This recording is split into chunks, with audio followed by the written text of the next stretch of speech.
봉헌 기도하겠습니다. 하나님 아버지, 오늘도 감사합니다.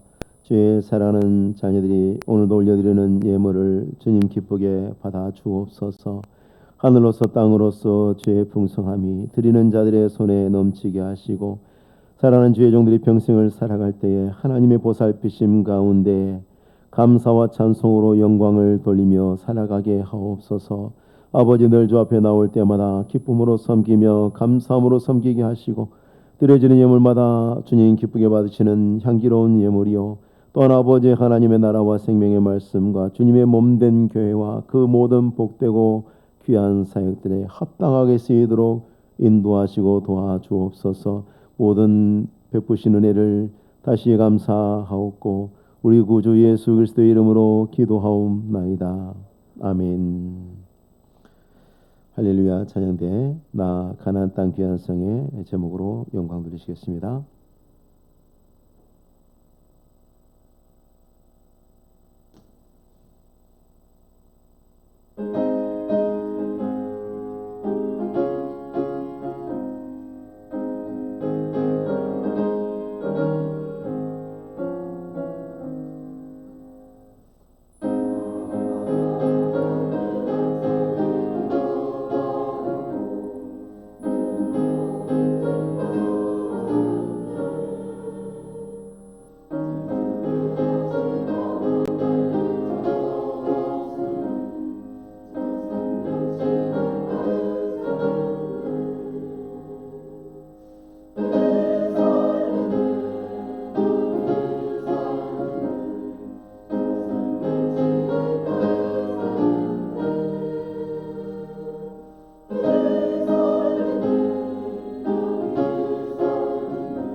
감사합니다.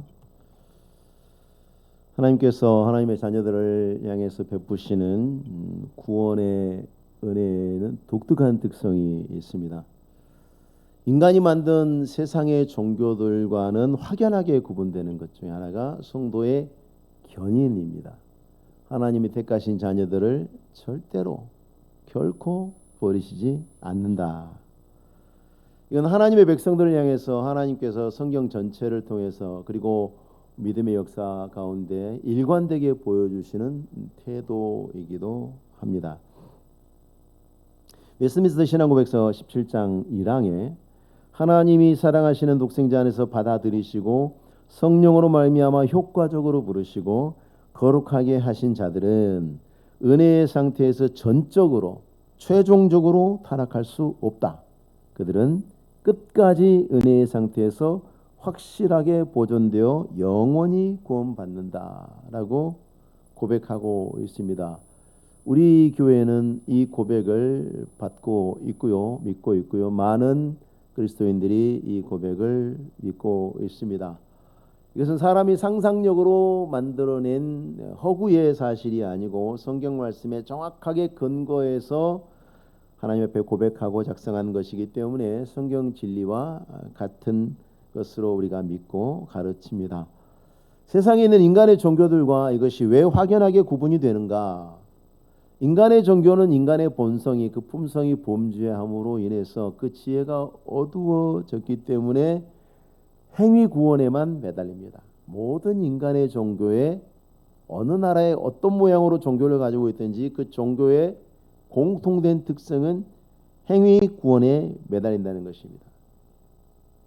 그런데 범죄한 인간에게 행위로 의로운 상태에 결코 도달할 수 없다는 것을 깨닫지 못하기 때문에 일어나는 현상입니다. 인간의 지혜가 무뎌져서 어리석어져서 그것을 깨닫지 못합니다. 자기 상태를, 인간의 상태를 분별하지 못하는 것입니다. 그렇기 때문에 이들의 구원은 항상 구원을 갈망하고 목말라 하지만 언제나 불확실합니다. 항상 알 수 없다가 이들의 신앙의 상태입니다. 할 수 없다. 천국 갈 수 있습니까? 할 수 없다. 잘 모르겠다.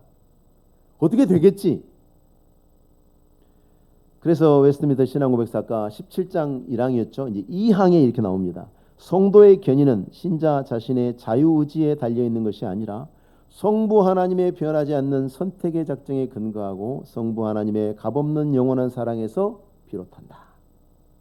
인간의 자유의지, 우리 인간이라는 것은 초석지변이죠. 사람은 초석지변입니다. 아침 저녁이 다릅니다. 그러니 이런 사람들의 그 사람의 상태나 행위나 그 사람의 믿음의 구원이 의지한다면 어제 다르고 오늘 다르고 내일 다를 수밖에 없습니다. 인간이 그렇게 생겼기 때문에 그렇습니다. 그러나 하나님은 우리의 구원이 뭐라고 하십니까? 자유의지에 달려있지 않다. 우리에게 달려있지 않고 하나님의 변함없는 작정, 하나님의 변함없는 사랑에 근거하고 있다. 그래서 우리의 구원은 확실하고 견고하고 변함없는 것이다 라고 성경은 우리에게 위로해 주고 있습니다. 오늘 본문의 말씀에도 호세아 선지자를 통해서 나타난 것과 같이 하나님 앞에 이스라엘 백성들이 말할 수 없는 범죄를 저지릅니다. 여러분, 이스라엘이 역사상 하나님 앞에 얼마나 많은 죄를 지었는지 보면 이건 뭐 범죄 백화점입니다. 얼마나 많은 죄를 지었는지. 근데 하나님 지금도 이스라엘을 버리셨나요? 인류 역사에 2000년 동안 나라가 없다가 나라가 다시 회복된 나라에 있습니까? 없어진 자기 나라 말들을, 그것도 자기 조상들이 물려준 게 아니라 다른 사람들이 그 말을 보존했다가 다시 돌려줘서 그 언어를 쓰고 있는 그런 민족이 있습니까? 이스라엘 말고 없습니다. 하나님이 약속하신 것을 지키고 있는 것입니다. 범죄를 저지른 이스라엘 민족과 그 백성들을 개개인을 향해서 그럼에도 불구하고 변함없는 하나님의 지극하신 사랑을 우리가 확인할 수 있다. 아브라함에게 주신 그 약속을 지키고 계시고 오늘날도 믿음의 사람들, 예수 그리스도를 믿는 믿음의 사람들 여전히 하나님은 이 약속을 지키고 있습니다. 때로는 시험 들어서 하나님을 떠나기도 하고 신앙을 쉬기도 하고 멀리 가서 방황하기도 하고 하지만 택하신 사람들은 돌아옵니다. 반드시 돌아옵니다. 에이, 홧김에 그냥 가서 세상에서 죄 가운데 뒹굴기도 하지만 그러고도 마음이 편치 않는 것이 하나님의 사람들이죠. 돌아온 탕자를 보십시오. 마음이 편치 않죠. 아, 여기가 아닌데, 이게 아닌데. 그때는 그렇게 되지만 어리석음에 빠졌을 때는 인간은 짐승같이 완고해집니다. 신자들도 그렇습니다. 여러분, 자녀들도 보십시오. 하나님 앞에서 말씀 잘 배우고 기도하면서 은혜 가운데 성장할 때는 아이들이 얼마나, 그렇죠? 얼마나 부모와 원만한 관계를 유지하고 얼마나 대화하기가 편합니까? 근데 이 아이들 속에 죄가 들어가고 아이들이 부모 몰래 어디선가 죄 짓고 있고 엉뚱한 짓도 하고 있고 그러다 보면 벌써 아이들이 어디서 무슨 죄 짓는지는 모르겠지만 아이의 태도가 바뀌죠. 어떻게 바뀝니까? 못된 송아지처럼 바뀝니다. 완고해집니다. 사실이 그렇습니다. 아이들만 그런 게 아닙니다. 어른들도 똑같습니다. 신앙생활하는데 죄가 들어온다? 완고해집니다. 사람이 강팍해집니다. 6절 말씀에 그러므로 내가 가시로 그 길을 막으며, 지금 하나님이 하나님의 백성이 죄지로 가겠다? 내가 막아야지. 내가 그냥 두고 보지는 않을 거야. 네가 죄지로 간다고? 망하러 간다고? 죽으러 간다고? 그럴 순 없지. 하나님의 강력한 의지. 동시에 우리는 그 가시라는 말에서 뭘 발견할 수 있냐면 하나님이 절대로 우리가 망하는 길로 영원히 가도록 버려두지 않으시겠다는 하나님의 의지와 함께 그렇게 완고하게 죄지으로 가겠다는 이스라엘의 짐승 같은 완고한 마음을 볼 수 있는 거예요. 여러분, 가시는 사람한테 쓰는 게 아니에요. 우리나라에서는 이렇게 대나무나 이런 그 얇은 대나무 회초리 같은 걸로 소나 이렇게 짐승들을 이렇게 다루었지 않습니까? 이스라엘은 그렇게 하지 않고요. 어떻게 하냐면 가시, 탱자나무 가시 같은 그런 가시, 뻣뻣한 마른 거 얼마나 예리하고 날카롭습니까? 그런 것으로 이 뭉퉁이를 만들어 가지고 막대 끝에 달아서 그걸로 이렇게 툭툭 치면서 소나 이런 짐승들을 몰아갑니다. 자, 이런 상태를 잘 표현해 준 상황이 있죠. 다마색 가는 길에 부활하신 예수 그리스도를 만났던 사울. 사도 바울이 사도가 되기 전에 그 사울, 하나님과 부활하신 예수 그리스도의 원수되었던 사울이 예수를 만났습니다. 우리가 다 땅에 엎드러짐에 내가 소리를 들으니 히브리 말로 이르되 사울아 사울아 내가 어찌하여 나를 박해하느냐. 왜 히브리 말로 하셨을까요? 예수님께서, 하나님께서 왜 히브리 말로 하셨을까요? 히브리 사람이라서요? 아니죠. 사도 바울이 알아들으니까. 여러분, 예수님 당시에 이스라엘 사람들은 히브리 말 쓰지 않았습니다. 아람어를 썼어요. 헬라어 아람어를 썼어요. 그러니까 여기서 히브리 말로 사울을 불렀다고 말씀을 하시는 거예요. 사울은 알아들어요. 학자였으니까요. 가시채를 뒷발질하기에 네가 고생이니라. 내가 대답하되 주님 누구십니까? 주께서 말씀하십니다. 나는 네가 박해하는 예수라. 나는 네가 박해하는 예수다. 하나님을 알지 못한 죄인이었을 때, 죄 가운데 몰려 쓸려갈 때 하나님이 막으셔도 가시채 뒷발질하면서 자기 일을 하던 사울의 모습. 호세아서에서도 여러 차례의 이런 모습들을 범죄한 백성의 모습으로 묘사합니다. 이스라엘은 완강한 암소처럼 완강하니. 8장 9절에도 그들이 홀로 떨어진 들나귀처럼 아수르로 갔고 이르되 있습니다. 죄에 붙잡힌 사람들은요, 하나님 말씀을 들으려고 하지 않습니다. 신자들도 마음속에, 생활 속에 죄가 들어와 있어 죄의 영향을 받고 있으면요, 성경 말씀이 눈에 들어오지 않습니다. 설교 말씀이 귀에 들어오지 않습니다. 그래서 성경만 보면 졸립니다. 설교만 시작하면 졸립니다. 잠이 옵니다. 그래서 하나님께서 완고한 짐승을 다루듯이 가시를 사용하시는 겁니다. 우리가 죄에 빠지면요, 하나님 말씀이 마음에 들어오지 않아요. 마음에 감격이 없어요. 뜨거워지지 않습니다. 찬송을 해도, 기도를 해도, 뭘 해도, 그럼 우리가 빨리 알아야 됩니다. 나한테 문제가 생겼구나. 여러분, 몸에 이상이 생기면 징후가 오잖아요. 몸에 느낌이 오잖아요. 이거 문제가 생겼다. 그걸 병원 가는 거죠. 징후가 안 오는데 병원 갑니까? 다리가 아프니까 병원 가고, 목이 아프니까 병원 가고, 머리가 아프니까 병원 가는 거죠. 안 아프면 병원 갑니까?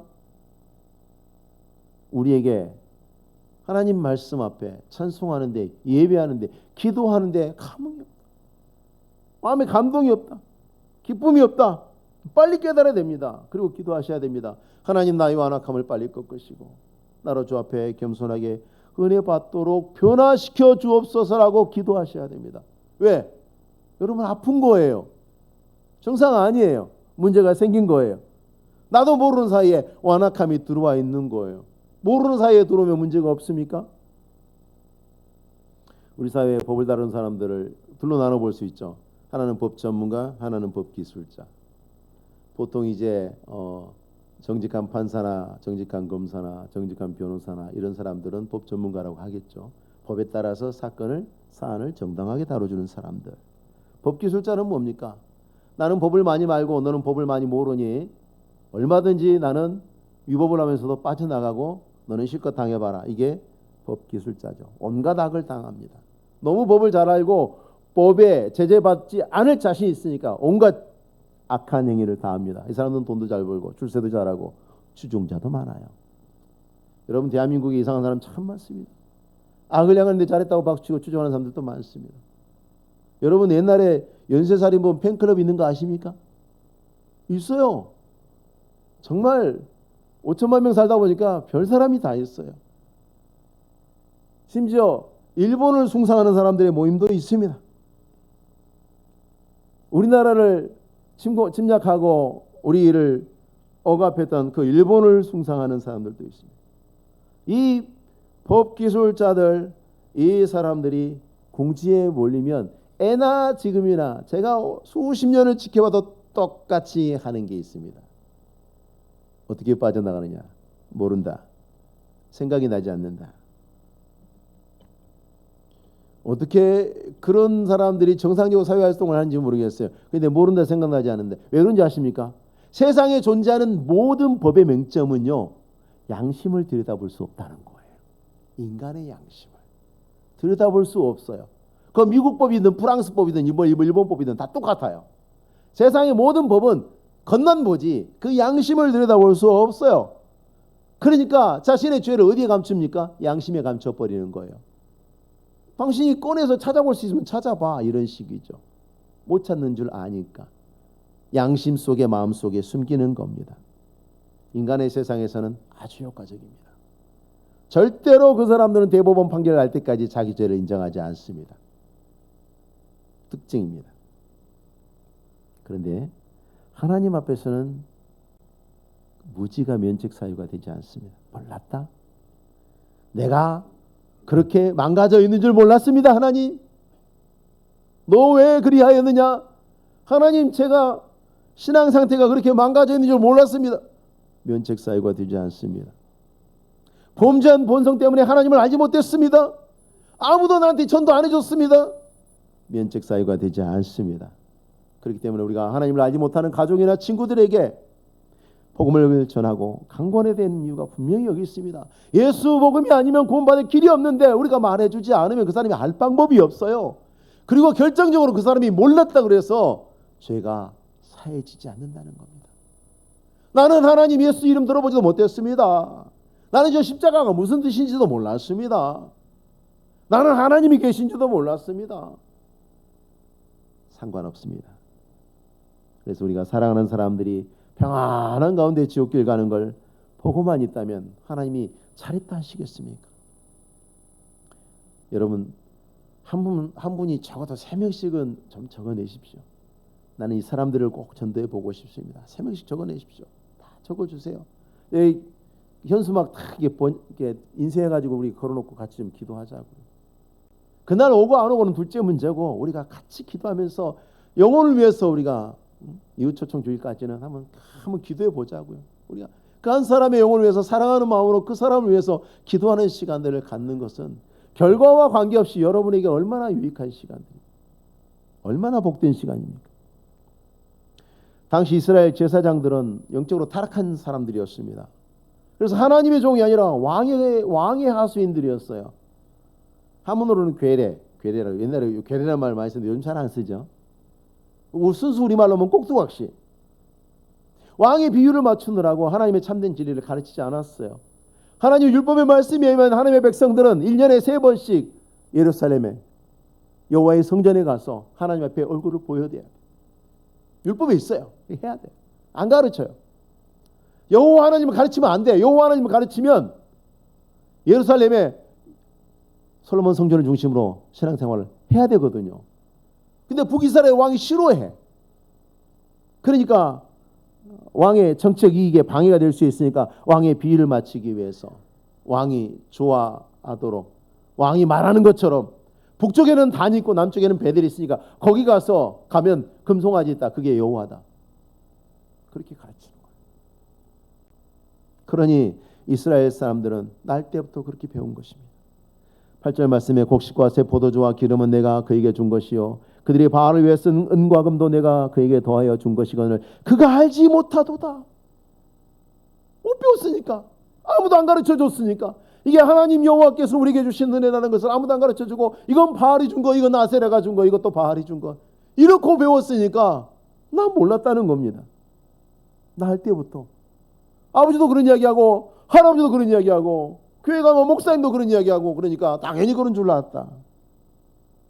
그래서 호세아 선지서에 보면요, 여호와를 알자는 말이 얼마나 자주 나오는지 몰라요. 여호와를 알자, 여호와를 알자, 힘써 여호와를 알자. 하나님을 알아야 죄를 분별하고 죄를 멀리하고 하나님을 따를 수 있습니다. 그래서 하나님을 힘써 알라고 하는 것입니다. 하나님이 말씀이 아니면 하나님을 알 수 있는 방법이 없죠. 성경이 아니면 하나님을 알 수 있는 방법이 없습니다.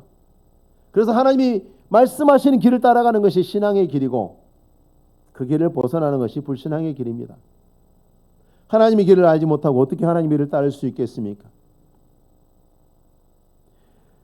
하나님은 그래서 죄를 멀리하고 죄로부터 분리되는 것이 얼마나 중요한 것인지 이렇게 엄중하게 우리가 본문에 읽었습니다마는 얼마나 무섭습니까?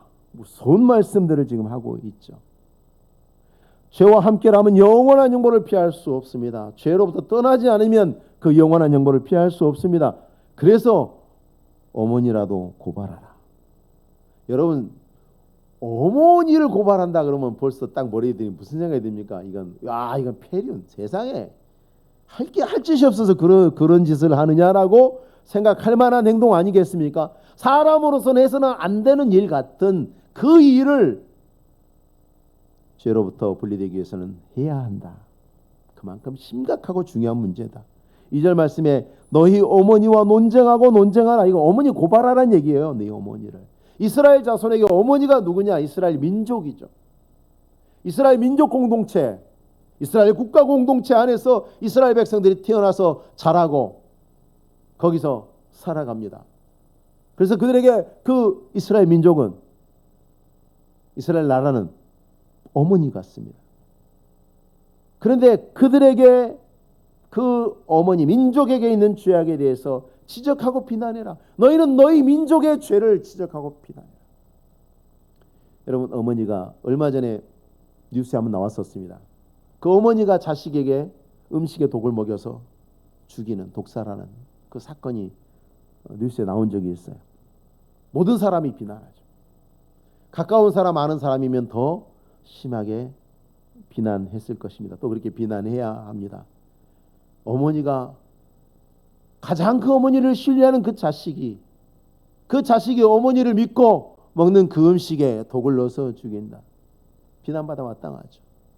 이스라엘 민족이 그 백성들을, 하나님의 자녀들을 하나님의 말씀과 진리로 생명의 길로, 생명의 양식으로 먹이고 살려야 되는데 거기다가 독을 넣어서 자식들이 죽을 것을 넣어서 양육했다면 비난받아야 마땅하죠.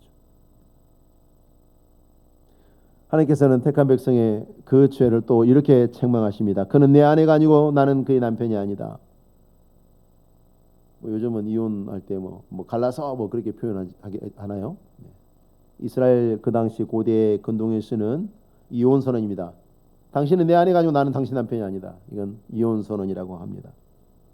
근데 실제로 이혼하기 위해서가 아니라 그 책망함을 통해서, 그 신랄한 책망을 통해서 죄를 떠나도록 하기 위함. 그런 식으로 할 거면 같이 살지 마. 이런 식의, 그게 이혼이 목적인 것이 아니라 그것을 그만두고 멈추도록 하기 위한 것에 강조점이 있는 말씀이죠. 하나님 목표가 뭐냐? 하나님 백성들이 죄에서 떠나는 것입니다. 그가 그의 얼굴에서 음란을 제하게 하고 그 유방 사이에서 음행을 제하게 하라. 심판이 임하기 전에, 멸망이 임하기 전에 죄를 제거하라. 회개하고 돌이키면 심판을 피할 수 있으니까. 그렇지 않으면 심판을 피할 수 없으니까요. 3절 말씀 보십시오. 그렇지 아니하면 내가 그를 발가벗겨서 그 나던 날과 같게 할 것이요 그로 광야 같이 되게 하며 마른 땅 같이 되게 하여 목말라 죽게 할 것이다. 회개하고 죄에서 돌이키지 않으면 하나님께서 광야로 끌고 가십니다. 이스라엘 백성들이 가려고 하는 평안한 길은 지옥길입니다. 하나님은 그 길을 막으시고 이스라엘 백성들을 천국으로 끌고 가는데 어디로 갑니까? 광야로 끌고 가십니다. 6절과 7절을 보십시오. 그러므로 내가 가시로 그 길을 막으며 담을 쌓아 그로 그 길을 찾지 못하게 하리니 그가 그 사랑하는 자를 따라갈지라도 미치지 못하며 그를 찾을지라도 만나지 못할 것이라. 절대로 못 간다. 성경에서 광야는 하나님의 백성들에게는 색다른 의미와 가치를 갖습니다. 세상 사람들에게 광야는 언제나 한결같은 의미입니다. 그러나 하나님의 백성에게 광야는 상황적으로 보면 고난당하고 인내해야 하는 장소죠. 근데 그 목적과 기능으로 보면 준비하고 훈련하는 장소입니다. 이스라엘 백성들이 출애굽했을 때 하나님께서 그 애굽이 살기가 나일강가가 얼마나 풍요롭고 살기가 좋습니까? 근데 거기서 광야로 끌고 들어와서 40년을 지냅니다. 하나님 훈련하시려고. 예수님께서 공적 사역을 시작하시기 전에 광야에서 40일 금식하시며 준비하셨습니다. 범죄한 이스라엘 하나님이 광야 같은 애굽으로 바벨론으로 끌고 가서 70년 동안 하나님의 은혜를 사모하게 했습니다. 예배도 못 드리고 기도도 못하고 하나님을 찬송도 못하고 그 상황에 갖다 놓으니까 찬송하고 싶습니다. 기도하고 싶습니다. 예배 드리고 싶습니다. 못해요.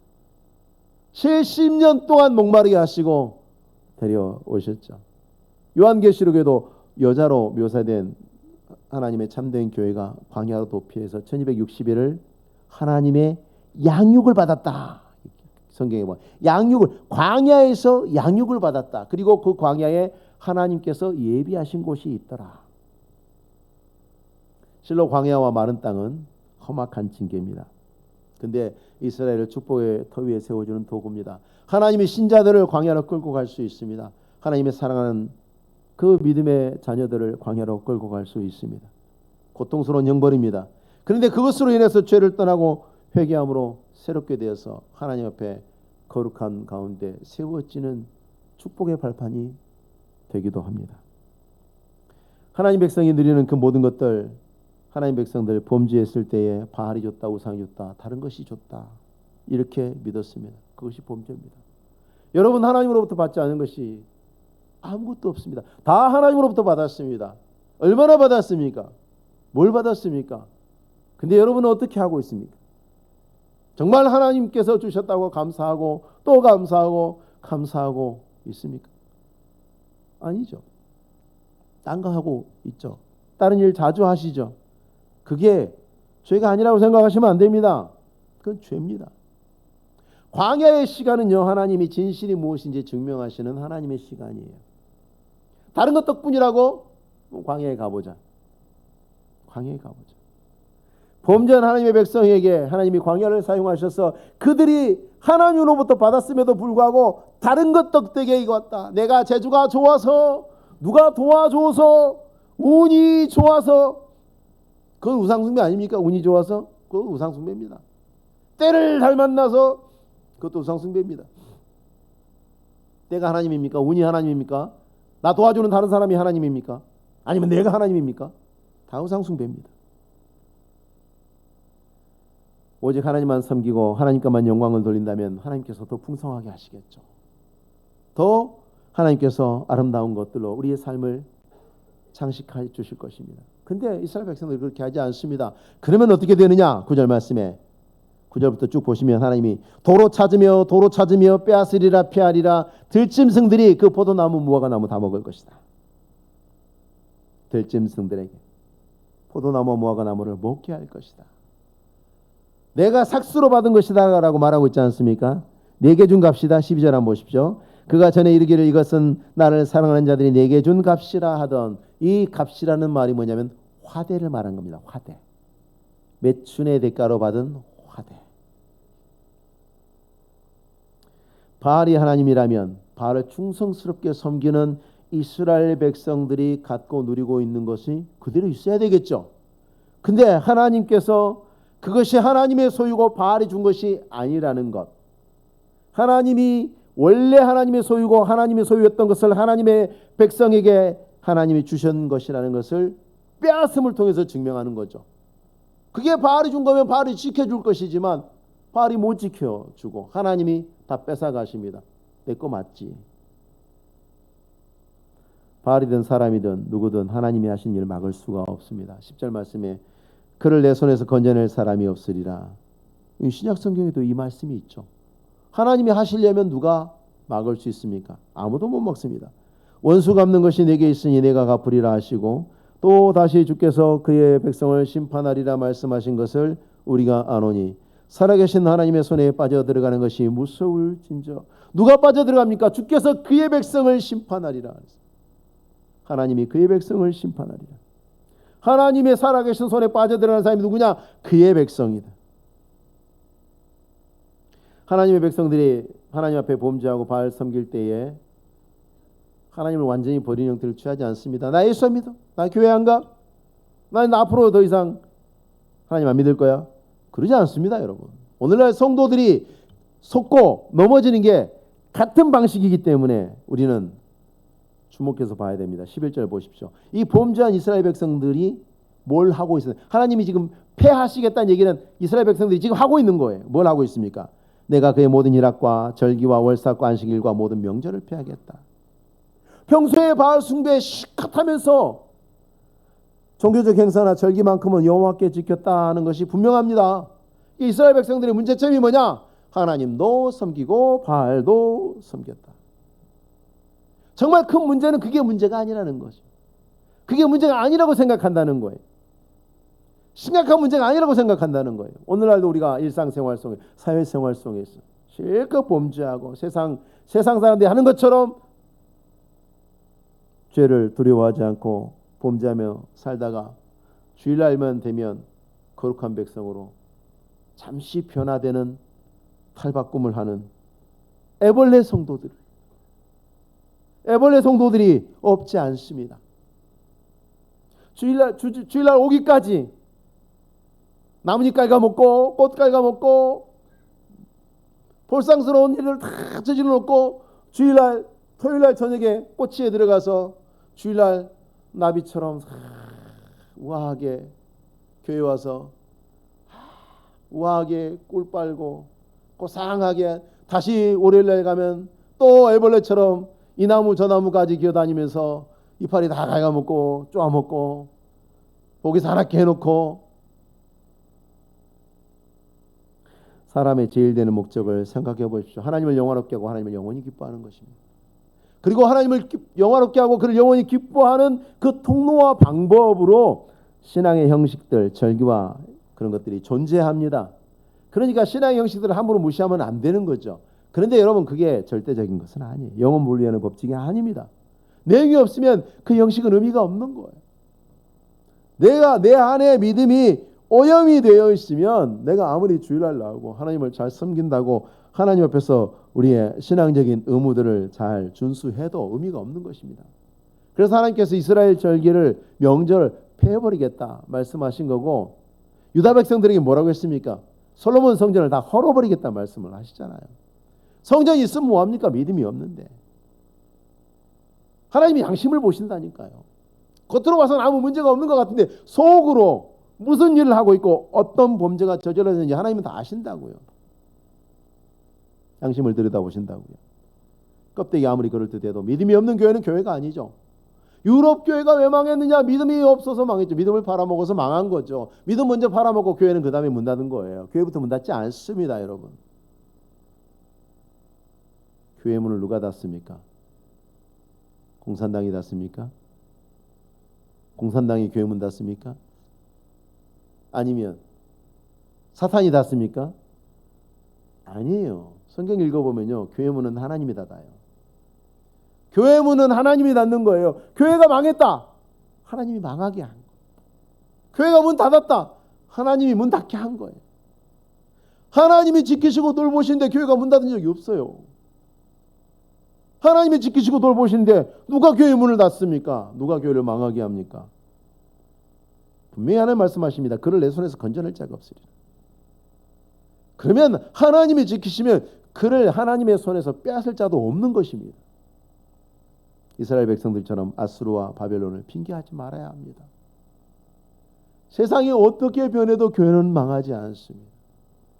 자주 말씀드리잖아요. 소련은 망해도 러시아에 있는 교회들 망했습니까? 북한도 망하겠죠.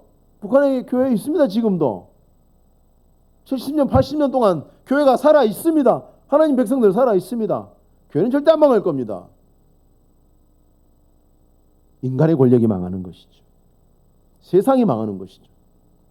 하나님이 사랑하시고 택하시고 구원하신 자녀들이 범죄하면 우리가 절대 잊지 말아야 할 것은 하나님께서 근실하게 벌을 주실 것이다. 망하기도 하고 일이 꼬이기도 하고 내 인생길이 막히기도 할 것입니다. 히브리서 12장 5절에서 8절의 말씀 보시면 얼마나 그에 대한 하나님의 뜻을 분명하게 보여주는지 알 수 있습니다. 또 아들들에게 권하는 것 같이 너에게 권면하신 말씀을 잊었도다. 일렀을 때 내 아들아 주의 징계하심을 경히 여기지 말며 그에게 꾸지람을 받을 때 낙심하지 마라. 주께서 그 사랑하시는 자를 징계하시고 그 받아들이시는 아들마다 채찍질 하심이라 하였으니 너희가 참음은 징계를 받기 위함이라.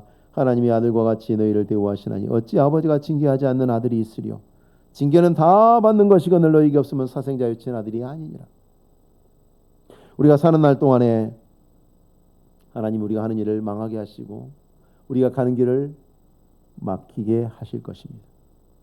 우리가 알 수 없는 하나님의 섭리 가운데 그 일이 이루어졌다면 그 일을 통해서도 우리를 복되게 하실 것이기 때문에 우리는 감사해야 되고요. 내가 아는 범죄로 인해서 그렇게 벌을 주시는 것이라면 하나님께서 내가 죄를 버리고 주님 앞에 복된 자리에 거룩한 자리에 돌아오도록 하기 위해 하십니까? 그때도 감사해야 돼요. 모든 것을 통해서 하나님은 사랑하신 자를 결코 버리지 않으시기 때문에 우리는 감사해야 합니다.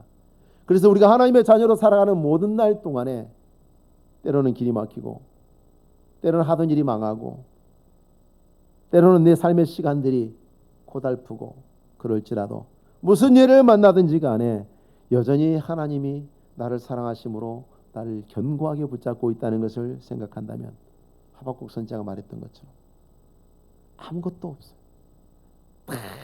하나님이 털어가셨어도 그럼에도 불구하고 하나님 앞에 범사에 감사하는, 언제나 하나님 앞에 찬송함으로 여러분의 삶 속에 하나님의 은혜가 다시 회복되어 나가는 그러한 은혜를 경험하시는 우리 성도님들 다 되시기 바랍니다. 기도하겠습니다. 영광과 찬송을 받으시기 합당하신 하나님 아버지, 우리를 사랑하셔서 결코 버리지 아니하시는 하나님의 은혜를 믿고 감사합니다. 우리가 범죄할 때 하나님 우리를 징계하시고 우리가 돌아설 때에 우리를 치료하여 주옵소서. 하나님 아버지, 우리가 간 길에 영원히 가지 못하도록 하나님의 가시로 막으시고 우리가 아버지 죄를 떨쳐버리도록 광야에서 훈련하여 주옵소서.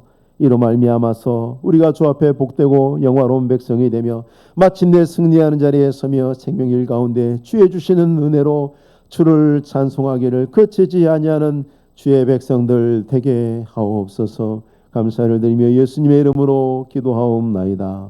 아멘. 찬송가 214장입니다.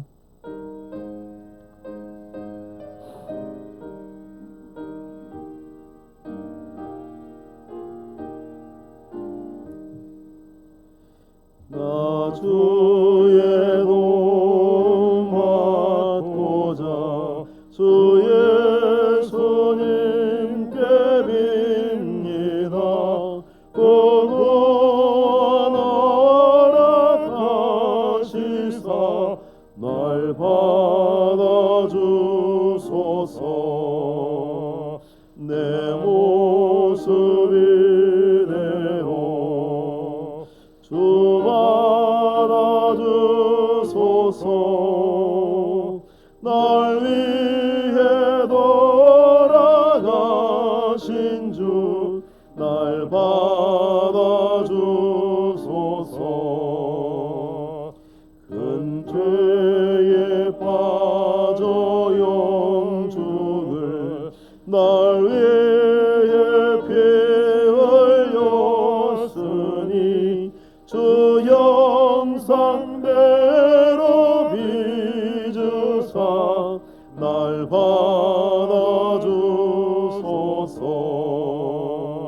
내 모습 이대로 주 받아주소서.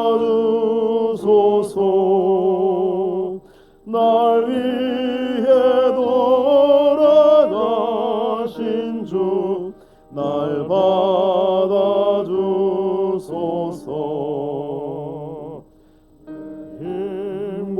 결심 약하여 늘 깨어지기 쉬우니 주 이름으로 구원해 날 받아주소서. 내 모습 이대로 주 받아주소서. 날 위해 돌아가신 주 날 받아주소서. 내 주님 서신 발 앞에 늑부러 드렸으니 그 크신 역사 이루게 날 받아주소서. 내 모습 이대로 주 받아주소서. 날 위해 돌아가신 주 날 받아주소서.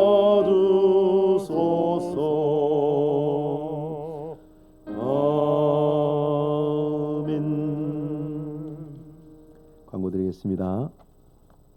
예, 임시당에 2부 예배 후에 전도회 모임 마치고 목양실에서 장로님들 잠시 모이시겠습니다.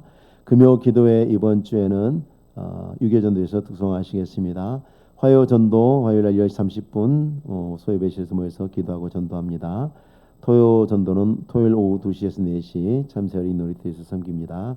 많은 관심 가져주시고 기도해 주시고 협력해 주시면 감사하겠습니다. 남녀 전도의 원래회 2부 예배 마치고 바로 이 자리에서 계속하겠습니다. 예배 안내 보시고 주일학교 교육 안내 보시고요. 이웃 초청 주일 11월 20일 이웃 초청 주일입니다.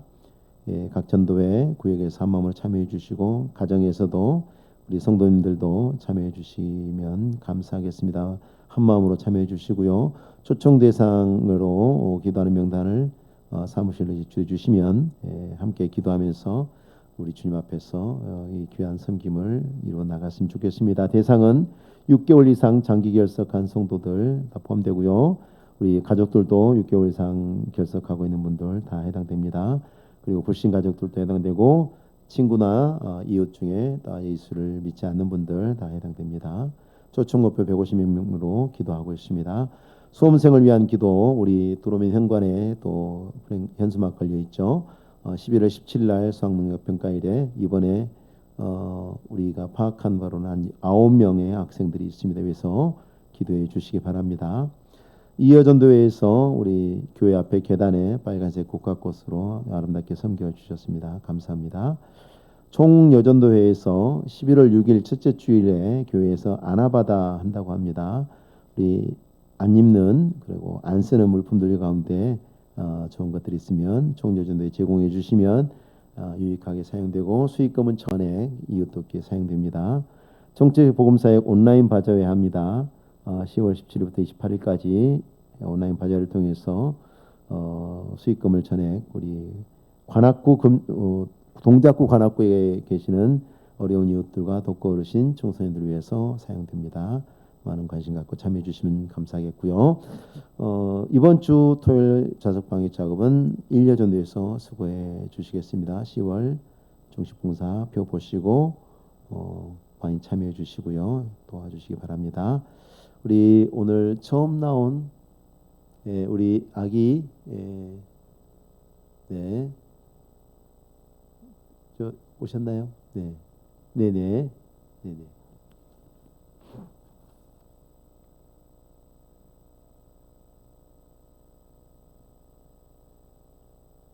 예, 이제 뒤에 줄줄이 또 있습니다. 예.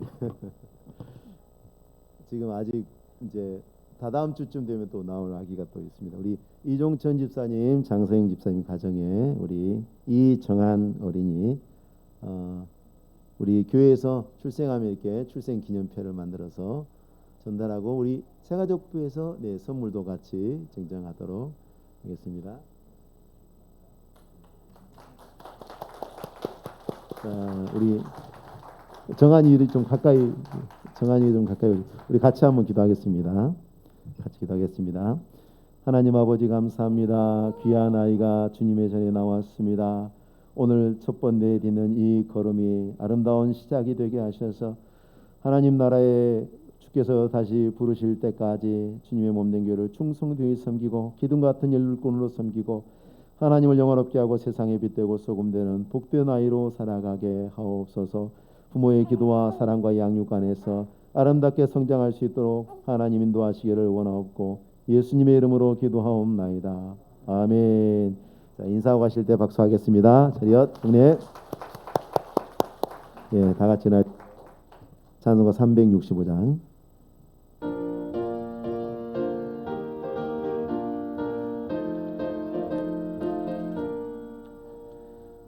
마음속에 근심 있는 사람 주 예수 앞에 하려라. 슬픈 마음